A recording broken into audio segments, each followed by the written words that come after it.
विमुद्राकरण प्रसंग को नहीं पंचायत निर्वाचन मैदान को ओह्लाइब कांग्रेस। केंद्र सरकार को विमुद्राकरण घोषणा पर साधारण लोक नहीं नथिबा असुविधार सम्मुखीन होइछंती। राज्य में थिबा बीजेडी सरकार मध्य केंद्र को एथिरे समर्थन करिछि। तेणु उभयंक विरोध में राज्यवासी पाखक जीव कांग्रेस। पीसीसी सभापति प्रसाद हरिचंदन अध्यक्षतार आज अनुष्ठित बैठक में नियाଯାଇଛି एही निष्पत्ति।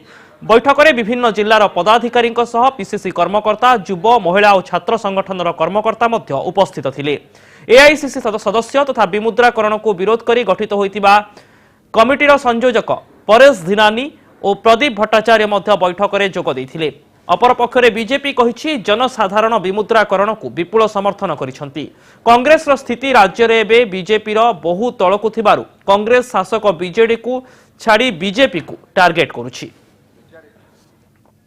साधारण लोक प्रभावित होती गाँ गंडार साधारण लोक कृषक छोट व्यवसायी व्यापारी एमाने प्रभावित होती। ये साधारण लोकों समस्या मोदी सरकार लोक विरोधी नीति विरुद्ध रे बीजेडी सरकार नवीन बाबू मुख्यमंत्री नरेंद्र मोदी की समर्थन करुछंती। ये नोटबंदी की समर्थन करुछंती जो थे साधारण लोक हंतसंत साधारण लोक कलबल होती प्रभावित होती।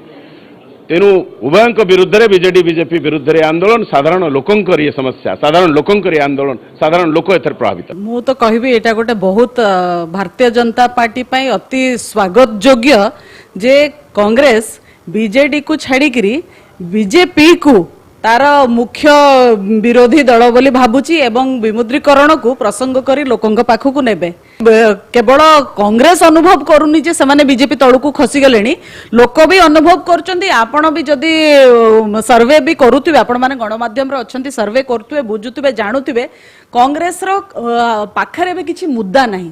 कांग्रेस एबे तांकर जो पूर्वरु जो तांकर नेता मानक लोकप्रियता थिला सेटा संपूर्ण भाबरे ह्रास